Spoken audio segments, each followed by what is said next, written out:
अस्सलाम वालेकुम एवरीवन। बिस्मिल्लाहिर्रहमानिर्रहीम। आज का टॉपिक करने से पहले आज के टॉपिक की इम्पोर्टेंस मैं आपको बताना बहुत ज़रूरी समझता हूँ, क्योंकि अगर आपको टॉपिक की इम्पोर्टेंस का आइडिया होगा तो तब आप उसको ज़्यादा इसके ऊपर फोकस करके इसको अच्छी तरह से आप लेक्चर लेंगे। तो ये इस टॉपिक को आप कह सकते हैं ये पूरे चैप्टर का 40% पोर्शन है, 40 to 50% पोर्शन है। तो ये ऐसा टॉपिक है जो आपका थ्रू आउट बुक चलता रहेगा। आपने जितने भी टॉपिक्स पढ़ने हैं, हर टॉपिक में आपने साथ उसकी डिमेंशन लिखनी होती है। तो आज सबसे पहले आर्टिकल नेम आपको बताता चाहूँ। आर्टिकल आपने 1.8 करना है, जो आपका चैप्टर नंबर 1 का लास्ट आर्टिकल है, और ये आर्टिकल आपका पूरी बुक में यूज़ होगा। Article name dimensions of physical quantities. Dimensions of physical quantity. आप कोई भी टॉपिक करें थ्रू आउट बुक, चैप्टर 2 हो, 3 हो, 4, आपका चैप्टर नंबर 11 हो, या सेकेंड ईयर का चैप्टर नंबर 21 हो, तो ये कंसेप्ट्स आपके साथ साथ चलते रहेंगे। आपको किसी भी टर्म का पूछा जा सकता है, इसकी मुझे डिमेंशंस बता दें, तो वो तब आएंगी जब आपको इस टॉपिक का आइडिया हो।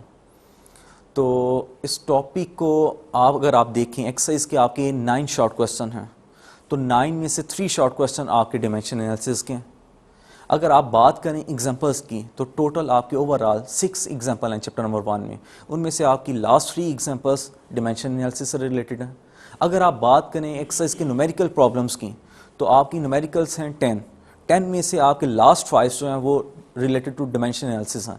तो आप इधर से खुद आइडिया लगा सकते हैं कि कितना आपका जो पोर्शन है वो एक ही टॉपिक में से आया है। 5 numericals, 3 examples and 3 short questions. और ये आपने इसीलिए इसको और थ्रू आउट भी चलता रहना आपका, तो इसीलिए इस टॉपिक को अच्छी तरह आपने समझना है। तो चलते हैं टॉपिक के ऊपर। डिमेंशंस क्या है? Dimensions of physical quantity represents the nature of that physical quantity. Means आपकी डिमेंशन क्या बताते हैं? नेचर ऑफ फिजिकल क्वांटिटी बताती हैं। और इसको आप रिप्रेजेंट कैसे करते हैं? आपने किसी भी फिजिकल क्वांटिटी को, उसके सिंबल को, जैसे आपका सिंबल है उसी के सिंबल को कैपिटल लेटर में और स्क्वायर ब्रैकेट्स में आप जब इंक्लोज कर देते हैं, यानी किसी भी फिजिकल क्वांटिटी को स्क्वायर ब्रैकेट्स में इंक्लोज कर देना, वो आपकी डिमेंशन एनालिसिस है। अब अगर आप स्क्वायर ब्रैकेट्स नहीं लगाते हैं, इट मीन्स आपकी ये डिमेंशंस भी नहीं है। तो स्क्वायर ब्रैकेट जिसने नहीं लगाए वहाँ से नंबर्स की डिटेक्शन हो सकती है, तो स्क्वायर ब्रैकेट्स लगाना आपने नहीं बोलना। तो आगे चलते हैं। डिमेंशन एनालिसिस क्या करता है? Each physical quantity is represented by a specific symbol with in square brackets, कि आपने हमेशा स्क्वायर ब्रैकेट्स का यूज़ करना है। नेक्स्ट पॉइंट क्या है आपका? It stands for the qualitative nature of the physical quantity. जैसा कि आप केमिस्ट्री में भी पढ़ चुके हैं, एक आपकी होती है क्वांटिटेटिव एनालिसिस और एक होता है क्वालिटेटिव एनालिसिस। तो क्वालिटी, इसमें आपने क्वालिटी, बेसिकली फिजिकल क्वांटिटी की क्वालिटी बतानी है। आगे चलते हैं। अब ये जो आपको टेबल मैंने शो करवाया है, ये टेबल आपके लिए पूरे टॉपिक को समझने के लिए रीढ़ की हड्डी है। आप पूरी बुक में किसी भी क्वांटिटी की डिमेंशन लिखनी हो तो आप इसकी मदद से लिख सकते हैं। जो आपकी 7 बेस क्वांटिटी हैं, उनमें से जो आपकी फर्स्ट 3 हैं, लेंथ, मास, टाइम, इनकी इन्वॉल्वमेंट सबसे ज़्यादा है। लेंथ मास टाइम हर जगह आपको मिलेगी। तो ये देखें, लेंथ मास टाइम, इसके अकॉर्डिंगली आगे मैंने लिखा हुआ है, सिंबल्स लिखे हुए हैं। लेंथ का सिंबल होता है L, मास का M, टाइम का T। इसी तरह लेंथ का यूनिट होता है मीटर में, मास का kg में, टाइम का सेकेंड में। ये ऐसे यूनिट्स हैं तीनों के। अब आगे ये आपका कंसेप्ट है, और ये आपके लिए नई चीज़ है, और ये ऐसा टॉपिक है जो आपके लिए 9 मैट्रिक से डिफरेंट है। एडवांस जो आपकी चीज़ नई कंसेप्ट पढ़ेंगे वो ये है डिमेंशंस का। तो नई चीज़ है आपके लिए डिमेंशंस। अब ये देखें, इसको आपने करना कैसे है? जैसे लेंथ का सिंबल L है, स्मॉल l, तो डिमेंशंस कैसे लिखे जाएगी? Capital L with in square brackets. इसी तरह मैस है, स्मॉल m सिंबल में, डिमेंशंस में कैसे हो जाएगी? Capital M with in square brackets. इसी तरह टाइम की बात की जाए तो टाइम का सिंबल है T, स्मॉल t, डिमेंशंस में हो जाएगा capital T with in square brackets. अब आपको कहीं भी ये सिंबल मिलते हैं तो सिंबल के अकॉर्डिंगली भी आप ये डिमेंशंस लिख सकते हैं। और अगर आप यूनिट से ड्राइव करना चाहते हैं तो याद रखें, कहीं भी आपको अगर ये मीटर यूनिट मिल जाए वहाँ आपने डिमेंशन एल लिखनी है, जहाँ आपको केजी मिल जाए वहाँ कैपिटल एम लिखना है आपने, जहाँ सेकंड मिले आपको वहाँ आपने टी लिखना है। तो ये है एक आप यूनिट से कैसे डिमेंशंस में जा सकते हैं, और ये मेथड है सिंबल से कैसे डिमेंशंस में जा सकते हैं। तो ये दोनों तरह से आपको करवाया जाएगा। अभी कोई एक मेथड आप याद रखने, यूनिट से निकालना या आप सिंबल से ड्राइव करना, तो आप दोनों तरह से कर सकते हैं। ये आपको टेबल याद होगा तब ही आपको नेक्स्ट टॉपिक जो आगे आपको मैंने बताने हैं पॉइंट्स वो समझ में आएंगे, अदरवाइज नहीं आएंगे। ये आपको मैं कुछ एग्जांपल्स वन बाय वन उनकी डिमेंशंस ड्राइव करके दिखाऊंगा। अब बोर्ड के ऊपर चलते हैं। तो velocity, acceleration, force, pressure, density, work and energy, modulus of elasticity की वन बाय वन हम डिमेंशंस को ड्राइव करेंगे, किस तरह निकाली गई हैं। तो याद रखें, जो आपको इससे प्रीवियस मैंने टेबल दिखाया है, अगर वो आपको टेबल आता है और कोई भी आपको क्वांटिटी दी हो उसका फॉर्मूला आता है तो आपके लिए प्रॉब्लम नहीं है। ये देखेंगे वो कैसे, जैसे आपको वेलोसिटी बताई गई है,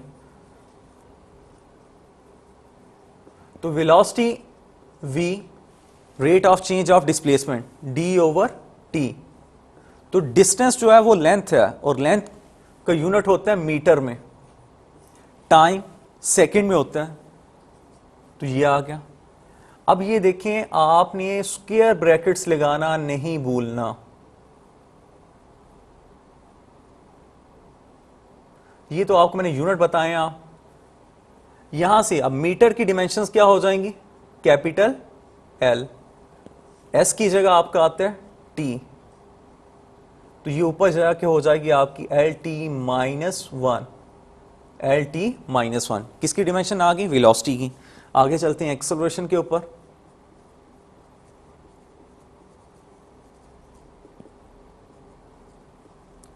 ये होता है आपका rate of change of velocity v/t।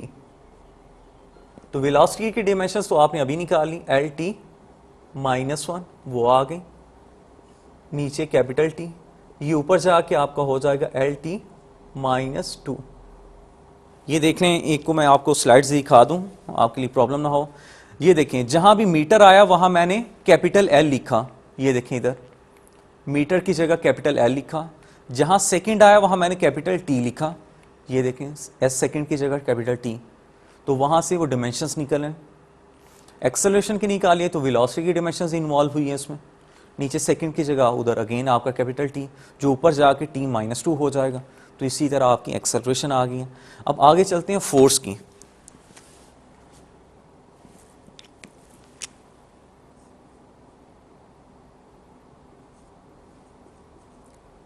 Force का फॉर्मूला है F=m में। तो m की डिमेंशंस जहां भी, अब ये मैस है, अब इधर कुछ स्टूडेंट कंफ्यूज होते हैं, मैस के सिंबल में, मैस का सिंबल m होता है और उसका यूनिट kg होता है, और वो ये इसको मीटर कंसीडर करते हैं। ये फॉर्मूला, ये सिंबल है, और ये सिंबल मैस है, मैस का सिंबल मैस होता है kg में, और kg का डिमेंशंस होती हैं कैपिटल m। और एक्सेलरेशन की आपने अभी ड्राइव की, एल टी माइनस टू, तो इधर से डिमेंशंस बन जाएंगी फोर्स की M L T minus two. ये आ गई। आगे चलते हैं प्रेशर की।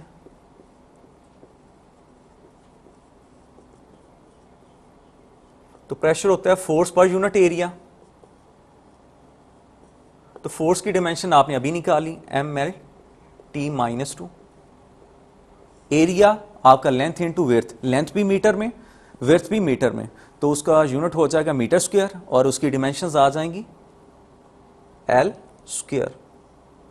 और ये ऊपर जाके M L T minus two, और साथ आगे एल माइनस टू ऊपर चले जाएगा आपका, और मिल के बना देंगे आपके M L minus one T minus two. ये आपकी डिमेंशन आ गई। अब ये देखें, अगर आपको एक आती हैं टेबल में, बेसिक क्वांटिटीज़ में जो आपको मैंने टेबल दिखाया, ये सबसे ज़्यादा यूज़ होंगी लेंथ, मैस, टाइम। और अगर आप ड्राइव क्वांटिटीज़ की बात करें तो सबसे ज़्यादा यूज़ होंगे आपके वेलोसिटी, एक्सेलरेशन एंड फोर्स। तो ये 6 क्वांटिटीज़ की डिमेंशंस तो आपकी फिंगर टिप्स पे होनी चाहिए, डायरेक्टली भी आपको आनी चाहिए और ड्राइव करनी भी आनी चाहिए आपको। लेंथ की L, टाइम की कैपिटल T, मैस की कैपिटल M, इसी तरह वेलोसिटी की LT-1, एक्सेलरेशन की LT-2, फोर्स की MLT-2। तो ये आपकी फिंगर टिप्स पे होनी चाहिए, तो आप नेक्स्ट इजीली कर सकते हैं। तो आगे चलते हैं। फोर्स के बाद है आपका प्रेशर था, प्रेशर भी कर ली हमने। अब आगे चलते हैं, आगे है आपका डेंसिटी। डेंसिटी का फॉर्मूला है आपका मैस पर यूनिट वॉल्यूम, मैस की कैपिटल M, वॉल्यूम होता है length into width into height, और लेंथ भी मीटर में, विड्थ भी मीटर में, हाइट भी मीटर में, तो मीटर क्यूब इसका यूनिट होता है वॉल्यूम का। तो डिमेंशंस हो जाएंगी L3, ऊपर जाके आपकी ML-3, ये आ गई आपका, ये आ गई डेंसिटी की डिमेंशन। आगे चलते हैं वर्क के ऊपर।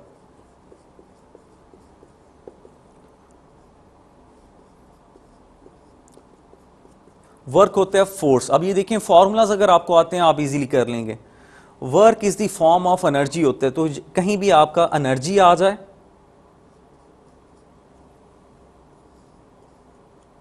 या वर्क आ जाए, ये एक ही बात है, तो आपका इधर फॉर्मूला हो जाएगा F.D।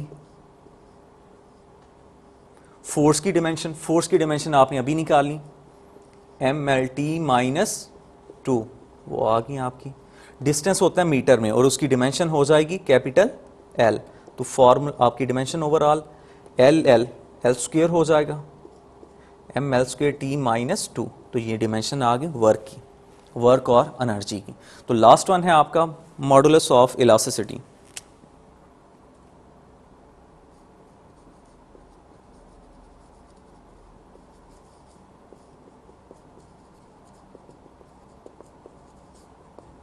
Modulus of elasticity E, modulus of elasticity का फॉर्मूला होता है स्ट्रेस ओवर स्ट्रेन।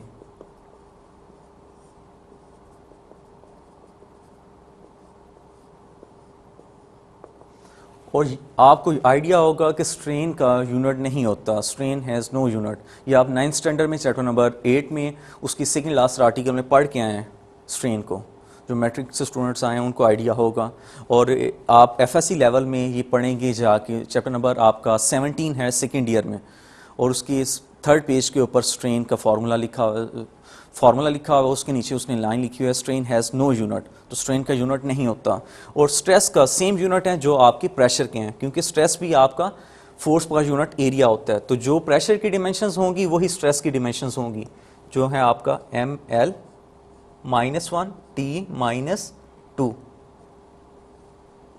और इसकी नो डिमेंशंस नीचे, स्ट्रेन की नो डिमेंशंस।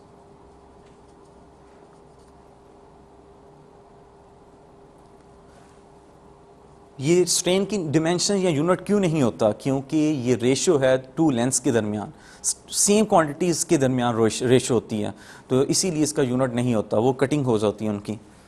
तो इसकी डिमेंशन आ गई आपकी ML-1T-2, ये आपकी आ गई मॉडुलस ऑफ इलास्टिसिटी की। तो ये आपको 1 by 1 आपको मैंने ड्राइव करवाई हैं डिमेंशन सबकी। अब इनसे आपकी एग्जांपल्स और आगे टॉपिक कंटिन्यू होगा। तो ये इस टॉपिक से रिलेटेड आपकी एक्सरसाइज का ये शॉर्ट क्वेश्चन है, short question number 7। Does the dimension analysis give any sort of information about the concept of proportionality that may appear in analogous expression, algebraic expression? Explain. क्या पूछना ये चाह रहा है, क्या डिमेंशन एनालिसिस से आपको इंफॉर्मेशन मिलती है कांस्टेंट ऑफ प्रोपोर्शनैलिटी के बारे में? तो इसको आप कैसे एक्सप्लेन करेंगे? इसको एक्सप्लेन करने के लिए हम चलते हैं, बोर्ड का यूज़ करते हैं, वहाँ से आपको बताता हूँ। तो याद रखें, डिमेंशन एनालिसिस आपको कांस्टेंट के बारे में कोई भी इंफॉर्मेशन नहीं देता। Dimension analysis does not provide any sort of information about the constant of proportionality. किन कॉन्स्टेंट्स के बारे में आपको इंफॉर्मेशन देता है वो आपको बोर्ड से मैं बताता हूँ। इधर आए, ये देखें, लाइक ग्रेविटेशन कांस्टेंट है जी, इसके बारे में आपको इसके यूनिट्स और इसके डिमेंशंस के बारे में आपको आइडिया होता है। इसी तरह ग्रेविटेशन एक्सेलरेशन है जी, इसके बारे में आपको इसके यूनिट्स और डिमेंशंस के बारे में आइडिया देता है आपको। इसी तरह आपका स्प्रिंग कांस्टेंट है के, इसके बारे में आपको इन्फॉर्मेशन देता है। इसी तरह एक कांस्टेंट है आपका ईटा, विस्कोसिटी कांस्टेंट, तो इसके बारे में आपको इन्फॉर्मेशन देता है। जबकि आपको किन कांस्टेंट्स के बारे में इन्फॉर्मेशन नहीं देता, ये देखें, जैसे कि time period of the simple pendulum है t is equal to pi and root L over g, तो ये जो आपका 2 पाई है ये कांस्टेंट, इसके बारे में आपको इन्फॉर्मेशन डिमेंशन एनालिसिस नहीं देता। ये आप निकालते हैं एक्सपेरिमेंट के थ्रू, ये एक्सपेरिमेंटल वैल्यू होती है।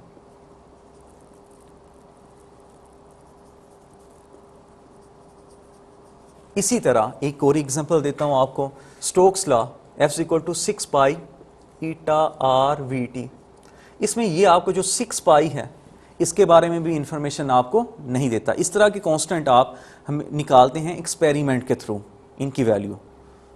जबकि ये जो ईटा है आपका, ये आपकी ग्रेविटेशन कांस्टेंट है, ग्रेविटेशन एक्सेलरेशन है, स्प्रिंग कांस्टेंट है, फिर आपका ईटा है, विस्कोसिटी है, इनके बारे में आपको, इनके यूनिट्स के बारे में और इन चीज़ों के बारे में आपको इन्फॉर्मेशन प्रोवाइड करता है। तो ये था आपका 7th शॉर्ट क्वेश्चन। 8 के ऊपर चलते हैं। तो 8 में पूछा गया है right the dimensions of pressure and density. ये आपका एक्सरसाइज का क्वेश्चन नंबर 1.8 है। तो अगर आप टॉपिक के ऊपर गौर करें तो ये मैं ऑलरेडी आपको करवा चुका हूँ। ये देखें, प्रेशर भी मैंने आपको ड्राइव करवा दिए, डेंसिटी भी मैं ऑलरेडी आपको उसकी डिमेंशंस ड्राइव करवा चुका हूँ। तो ये दोनों, अब यही क्वेश्चन बोर्ड में बहुत दफ़ा आया हुआ, इस तरह आया हुआ है, प्रेशर और वर्क की डिमेंशंस लिखते हैं, वर्क और डेंसिटी की डिमेंशन लिखते हैं। तो ये इसीलिए ये ज़्यादा पूछी जाती हैं जो मैंने आपको करवा दी हैं। तो ये मार्क कर लें, लिख लें, यही आती हैं मोस्टली। वर्क और डेंसिटी आ जाती हैं या वर्क और प्रेशर आ जाता है, ऐसे पूछ लेता है वो। तो ये भी हो गया आपका शॉर्ट क्वेश्चन। आगे आपसे ये लास्ट शॉर्ट क्वेश्चन है। इस शॉर्ट क्वेश्चन के साथ ही आपकी एक्सरसाइज के सारे शॉर्ट क्वेश्चन कवर हो जाएंगे, क्योंकि फर्स्ट 3 शॉर्ट क्वेश्चन और शॉर्ट क्वेश्चन नंबर 6 ये मैं आपको आर्टिकल नंबर 1.4 के साथ करवा चुका हूँ। और अगर बात की जाए 1.4 और 1.5 शॉर्ट क्वेश्चन की, तो वो मैं आपको 1.6 आर्टिकल के साथ करवा चुका हूँ। अब 1.7, 1.8 और 1.9 आज मैं आपको करवा रहा हूँ। तो इससे आपके एक्सरसाइज के शॉर्ट क्वेश्चंस कवर हो जाएंगे। आपको इस शॉर्ट क्वेश्चन में पूछा गया है, अब ये देखें, इस क्वेश्चन में आपके लिए कम काम करना पड़ेगा आपको। वो क्यों? क्योंकि आपको डायरेक्टली उसने डिमेंशंस दे दी हैं। वेवलेंथ की डिमेंशन L है, वेलोसिटी की डिमेंशन LT-1 है, जो आपने यहाँ ड्राइव कर चुके हैं पहले। आगे फ्रीक्वेंसी की डिमेंशन है T-1, ये आपको दी चुकी हैं। अब आपको ये फार्मूलाज दिए हैं, उसने कहा है आप मुझे बताएं ये फार्मूला A आपका ठीक है, ये फार्मूला जो B दिया हुआ है वो आपका ठीक है, इसको ड्राइव करके दें। तो करते हैं, आ जाएं। ये देखिए, ये आपको फर्स्ट आपको दिया गया F equal to V lambda. तो लेफ्ट हैंड साइड अगर आप देखें तो फ्रीक्वेंसी है, और फ्रीक्वेंसी की डिमेंशंस आपको दी हुई है T-1। अगर आप बात करें राइट हैंड साइड की तो वो है V लैम्डा। तो V की डिमेंशन है LT-1 और लैम्डा की L। तो यहां से आ जाएगा L² T-1। Left hand side is not equal to right hand side. तो आप कह सकते हैं कि आपका ये जो फॉर्मूला आपको दिया गया F equal to V lambda वो सही नहीं है, उसमें एरर है, मिस्टेक है। जब लेफ्ट हैंड साइड की डिमेंशंस और राइट हैंड साइड की डिमेंशंस इक्वल आ जाएं तो वो आपका फॉर्मूला ठीक होता है। तो यहाँ इक्वल नहीं आए, इसलिए ये एरर है इसमें। अब सेकंड फॉर्मूला के ऊपर चलते हैं, वो है आपका F equal to V over lambda. तो लेफ्ट हैंड साइड तो आपकी सेम रहेगी T-1, राइट हैंड साइड को करते हैं V ओवर लैम्डा। तो V की डिमेंशंस हैं LT-1, वेवलेंथ की है L, तो ये L से कैंसिल T-1। तो लेफ्ट हैंड साइड में f है, उसकी dimension t-1। Right hand side में भी देखें डिमेंशंस आ गई आपकी t-1। तो left hand side is equal to right hand side. तो जिसमें भी लेफ्ट हैंड साइड और राइट हैंड साइड इक्वल आ जाए तो वो आपका फॉर्मूला ठीक होता है। और ये आप पढ़ेंगे बाद यूजेस ऑफ डिमेंशन एनालिसिस में। ये यूजेस क्या हैं ये आगे आप डिस्कस करते हैं इसको। ये न्यूमेरिकल और ये एग्जांपल हम नेक्स्ट लेक्चर के साथ स्टार्ट करेंगे और वहाँ करेंगे, या अभी कर लेते हैं इसको। ये है डिमेंशन एनालिसिस का यूज़। डिमेंशन एनालिसिस किस लिए यूज़ होता है, डिमेंशन एनालिसिस किसे कहते हैं? ये बेसिकली दो चीज़ें चेक करता है। वो क्या? Check the homogeneity of the physical equation, homogeneity को चेक करने के लिए, और ड्राइविंग अ पॉसिबल फार्मूला, किसी भी फार्मूले को ड्राइव करने के लिए। ये आप इस तरह भी आपसे ये क्वेश्चन पूछा जा सकता है, write down the application of dimension analysis, या write down the uses of dimension analysis. या आपको थर्ड शॉर्ट क्वेश्चन ये इसी तरह पूछा जा सकता है, write down what is dimension analysis. तो ये एक ही बात को आपको तीन तरह से ये क्वेश्चन बना के पूछे गए हैं, आपको मैंने वो बता दी आपको, ये इस तरह आ जाएंगे आपको। ये लास्ट पे दो एग्जांपल करते हैं, एक एग्जांपल मैं आपको करवाता हूँ और एक आपकी होम एक्टिविटी होगी जो आप घर खुद करेंगे। F = g(m1 m2 over r²). उसने इस न्यूमेरिकल में कहा g की आपने यूनिट्स भी बताने हैं और डिमेंशंस भी बतानी है। तो g के यूनिट्स और डिमेंशंस ड्राइव करने हैं आपने। ये है आपका g, तो r² डिवाइड हो रहा है, वहाँ multiply f(r²) over m1 m2। तो फोर्स की यूनिट होते हैं न्यूटन, आर मीटर में, रेडियस और ये मीटर स्क्वायर हो जाएगा, मैस केजी में, ये भी केजी में, तो नीचे आ जाएगा kg²। तो ये तो आपने निकाल ली है यूनिट्स। अब आपने निकालनी है डिमेंशंस, तो डिमेंशंस भी यहाँ से निकलेंगी। f की डिमेंशंस ये अभी आपने की हुई है, mLT-2, r की L², मैस की कैपिटल M होती है, तो ये m1 m2 है, तो ये m² हो जाएगा। अब ये देखें यहाँ कटिंग करें, ये m इस m² से कैंसिल, L² और ये L ये हो जाएगा, ये m ऊपर जाके m-1, L² और L1 L³ हो जाएगा आपका, और T-2। तो ये आ गई आपकी डिमेंशंस। आपने यूनिट भी निकाल ली और डिमेंशंस भी कैलकुलेट कर ली। तो ये आपकी न्यूमेरिकल नंबर 1.6। एग्जांपल नंबर 1.6 का भी मैं आपको आइडिया दे देता हूँ, तो वो भी इसी तरह आपने करनी है। जैसा कि आपको f = 6π(η)r(vt) दी हुई है, तो यहाँ आपने ईटा की डिमेंशंस निकालनी है, उसके यूनिट्स और डिमेंशंस निकालनी है। Find out the dimensions and hence the SI unit of coefficient of viscosity, eta. ये इसको पढ़ते हैं ईटा, कोफिशिएंट ऑफ विस्कोसिटी को इन द रिलेशन। ये स्टोक्स लॉ है। ये स्टोक्स लॉ आप पढ़ेंगे चैप्टर नंबर 6 में, 6.1 आर्टिकल के लास्ट पे ये फॉर्मूला लिखा होगा 6π(η)r(vt). वहाँ ये बात पढ़ेंगे आप चैप्टर नंबर 6 में, फ्लूइड डायनामिक्स में। तो ये ईटा आपने निकालना है, तो ये आ जाएगा फोर्स ओवर r(vt). ये देखें, ये 6π को मैंने इग्नोर कर दिया है। वो क्यों? 6π आपका कांस्टेंट है और डिमेंशन एनालिसिस में कांस्टेंट को डील नहीं करते। ये नोट करनी, ये 2 से 3 जगह आएगी ये बात। डिमेंशन एनालिसिस में आप कांस्टेंट्स को डील नहीं करते हैं, उनको इग्नोर कर देते हैं। तो ये 6π को इग्नोर किया जाएगा। नीचे रहा r और vt, r और v। आप लिख सकते हैं फोर्स की डिमेंशन आपकी है mLT-2, रेडियस आपका L, वेलोसिटी आपकी LT-1। तो ये सारी आपका L इससे कैंसिल, T ऊपर चले जाएगा, तो आपका आ जाएगा mL-1 T-2 और ऊपर जाके +1, तो -1।